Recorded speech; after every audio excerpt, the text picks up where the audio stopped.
Hello and welcome to Your California Life. I'm your host, Desiree Shepard. Hundreds of thousands of families, children, single parents, seniors, and other members of your community will wake up tomorrow not knowing where their next meal will come from. The Emergency Food Bank of Stockton has served the community for 54 years and have joined ABC10 in taking a stand against hunger.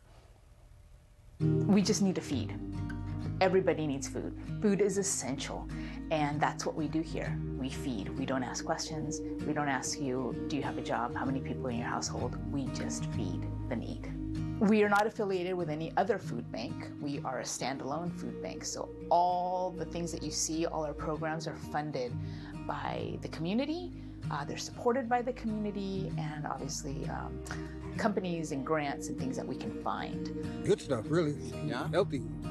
Good and healthy, like fruit, rice.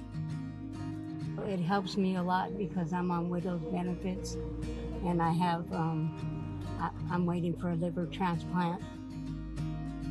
We served 124,000 families in the entire calendar year of 2019. Last year, at the end of December 2021, we served 235,000 families. If you do the multiples of children and people in the family, that's just short of 1 million people. The pandemic moved our client count up about 40%. The following year was 33%. This year, in 2022, January through September, we have already served 235,000 families. That is driven primarily by inflation and economic displacement. People are food insecure. They're making decisions about whether I can pay the rent, or whether I can buy groceries, or whether I can buy a prescription drug, or whether I need something for my child to go to school with. All of those are budgetary things that just don't stretch anymore. It just kind of made me realize that the work that I do and that our staff does is important, and it hits home. And it is especially important to those mothers and fathers that have little people at home and they can't feed them, or they go hungry so they can feed their children. I know that I'm making that difference. I know that I am helping better the lives of those families, and that's what makes me do what I do every day. Come on down and spend a couple hours on a Wednesday morning and help hand out food.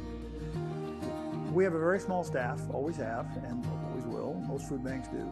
So we have a small paid staff, and we probably have twice as many people working each day who are volunteers than we actually have on the payroll. And they're critical to our success and our ability to do that.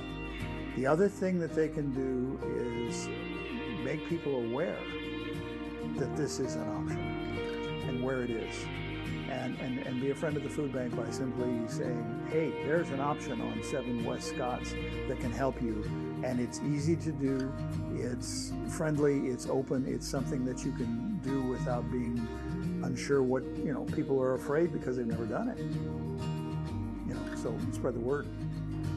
It's a great experience. You understand the need of people who don't have these basic essentials. I think definitely that some of us are more privileged to have access to foods.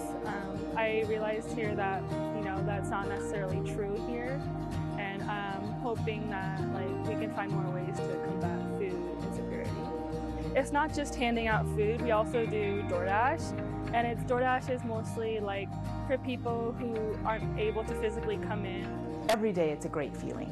We leave from work, yes, exhausted, but knowing that we fed families and we gave those families what they needed at that moment.